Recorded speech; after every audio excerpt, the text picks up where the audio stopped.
grab one of these gorgeous charger plates from Dollar Tree, as well as one of their candle holders and some of their Spanish moss. And we're going to uh, build this into, oh goodness, what's the word? Like a cloche, like a big cloche, like a spring cloche, I guess what you would say. So I'm just going to use some super glue and some hot glue here and add it to the bottom of my plate. I'm going to center it as best as possible, and this stuck really well. And then I'm going to take one of these wooden birdhouses, also from Dollar Tree. These are new this year, and I'm going to paint it. And then I had this cute little birdie in a nest. It was a pick from Michael's, and I had two of them, so I popped off the nest. And this is what it looks like after I painted it. I didn't make you watch me paint, but I painted the little fence like a white picket fence and drew lines with my Sharpie marker.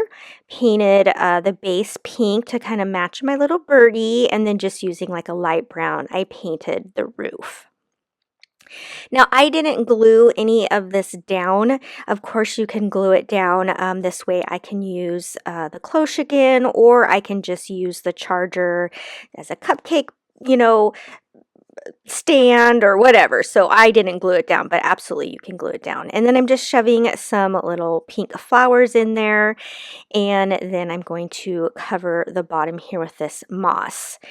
Over to the side there, you see that cover. I've already forgotten what they called it, but it's a gardening thing to, I think, help your little plants grow. And so we're going to use one of those. So you're going to find that in the gardening section. So as you can see here, I'm just placing the moss all over. Also, I'm going to use some of these little wood rounds. I got them off Amazon, a bunch of them. I like to use them at Christmas and whatnot. And I'm just using them just to give this a little bit more interest. I made one on one side and then two just to kind of push up the other one so they weren't at the same level. And then I figured, this cloche top here, that black is kind of ugly. So let's pop that off and make a better top.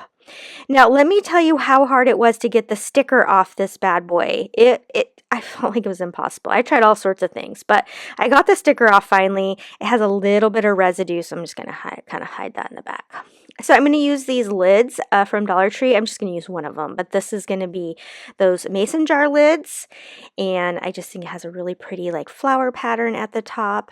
So just using some super glue, I will glue that on, and then I have one wood bead, and it's the kind where it has a flat bottom.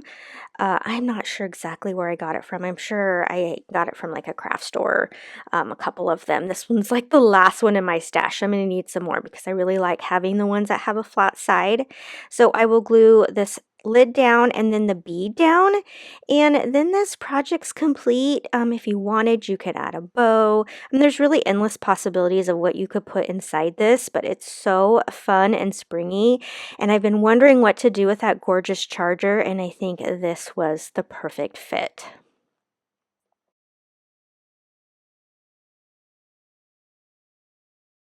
Okay, you're going to need 3 of these canvases from Dollar Tree, and these were kind of old. I had one that was a little different, which it doesn't matter, so we're going to just peel off the canvas. I do not need the canvas for this project, but you could set it aside and use it for something else. But again, I'm just going to peel the canvas off of all of these. Now, I got this inspiration from something I saw in a store, and it was on a much bigger scale. So basically I'm building kind of like a garden house look, like a greenhouse, garden house. I don't know what you would call it. Birdhouse look. So you could use any of the houses that Dollar Tree sells as well. I was just trying to make it as close to like what this thing I saw in the store looked like. Again, it was a much bigger version. So what I'm going to do with these is I'm going to use 2 of the rectangles here. See, I was telling you right there, 2 of them have the mitered edge and one of them doesn't. So we're going to use the two that have a mitered edge, and we're going to stack them on top of each other. And this is just going to give it thickness so that, you know, it gives, you just want a little bit more sturdy. And then we're going to use this one to make the roof. So I'm going to pull these apart. They were kind of held together by a little like nail type thing. So I just popped those nails out with some pliers. And then I'm going to measure the short side and then make the long side the same length as the short side, and that will give us our roof. And I will just cut that with my little miter shears. This wood is very soft, very soft. It cuts very easily, so you could use an X-Acto knife too. And then I will stack those on top of each other as well. And I'm just going to glue everything together with some wood glue. And then I didn't show this, but I'm going to lightly sand everything just so everything has kind of smooth edges. And this is going to look rustic, so it's totally fine that there's some dings and you know, little, you know, it didn't cut super perfectly just because the wood is so soft and kind of brittle. And I'm going to glue staple sides together. I tried to take as many staples out as I could, but those things were not budging, and I first saw myself hurting myself trying to get them out. So it's like, it didn't really matter in the end because, again, I want this to kind of look rustic and whatnot. Just put some heavy objects on it so that it glues together nice and secure.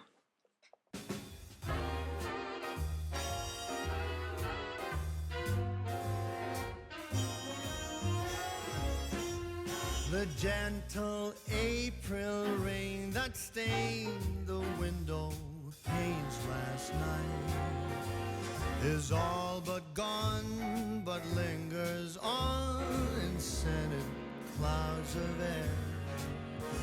We watch the town awaken to the trembling morning lights. You're so near. Okay, now that everything is covered in that white paint, I'm going to take these little palette knives from Dollar Tree as well, and I'm just going to dip them into some dark brown paint and just scrape it across. This gives you that really good rustic look. I find that this works better than using a brush because it really gives, you know, that, well, scrapey type look. Or you could paint this all brown first and then the white over the top and then kind of sand it down. So there's a couple ways to do it. Now I got a little bit of a glob there, so I kind of wiped it down and just went back in and did this all the way around the whole project.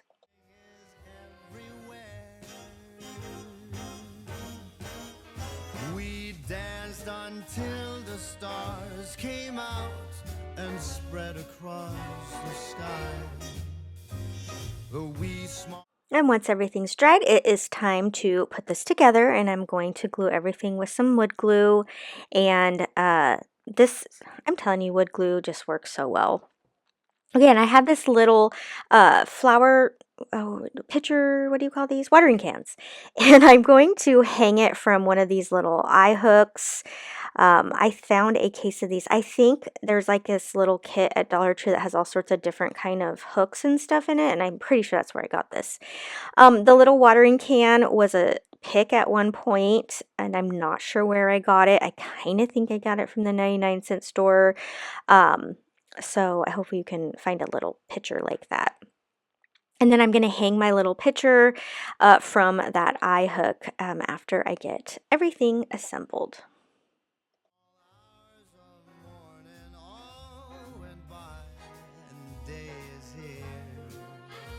We won't give up our dancing, and across the floor we fly. When you are near, spring is in the air. I hold you so close, I think you must hear my heart tingle. We're hand in hand, cheek to cheek, and floating in midair. When you are near, spring is everywhere.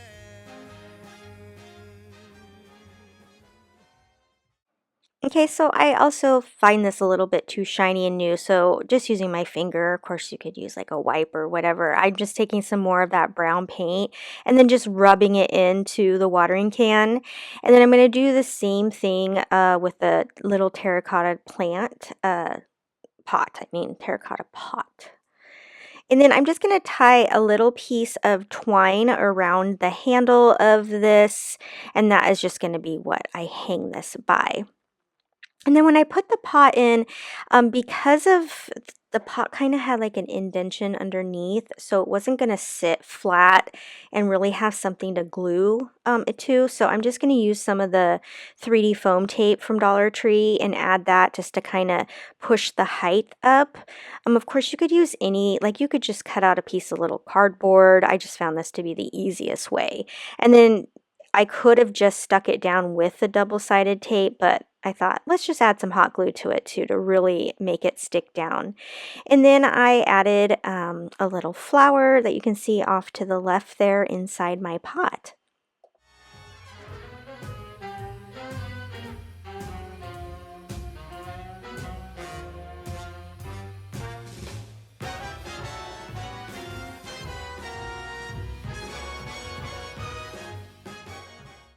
And now taking some of the Spanish moss, I'm just going to go ahead and glue it, in little parts here around the pot and then onto the base there and just, make it kind of look rustic.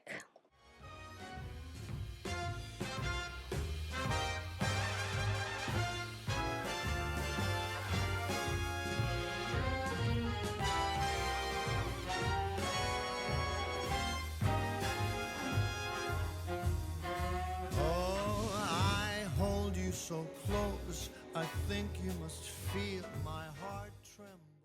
The last thing I thought my sign need, well, my project needed was a sign. I just cut out a little piece of cardboard here, and I had these tiny little like popsicle sticks in my stash. I'm not exactly sure where they came from, but I'm just going to glue them on top of each other here so that cardboard won't show. It's just giving it a base. And then again, I'm just going to take some of that brown paint and just rub it on there so it just kind of looks like a dirty sign here. And then using a white paint pen, I'm going to write on it Grandma's Garden. So of course you could personalize that however you like. And I just glue this to the top and then this project is complete. We're hand in hand, cheek to cheek, we're floating in midair.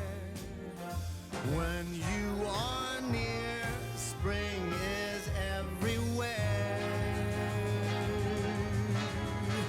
We dance until the sun is down and stars are in your eyes. Spring is here, I feel it everywhere. You're so near and love is in the air.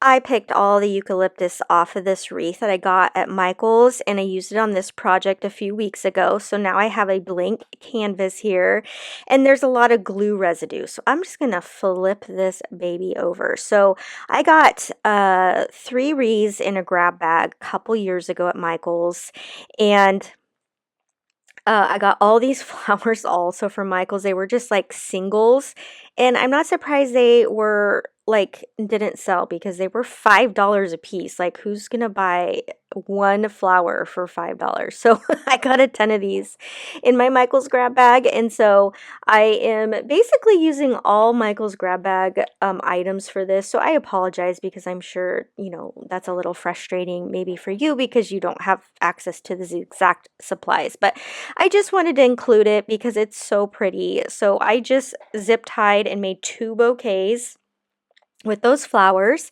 and then I zip tied them down to the wreath. So you've got the one with the bouquet and one to the wreath.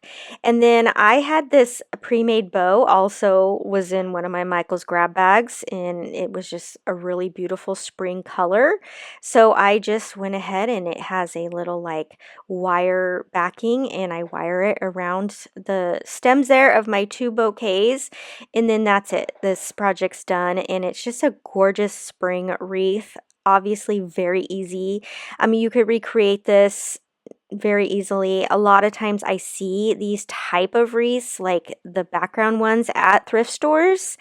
And of course, then you can just use any of your floral stems and some ribbon to make a bow. But isn't it just so beautiful for spring?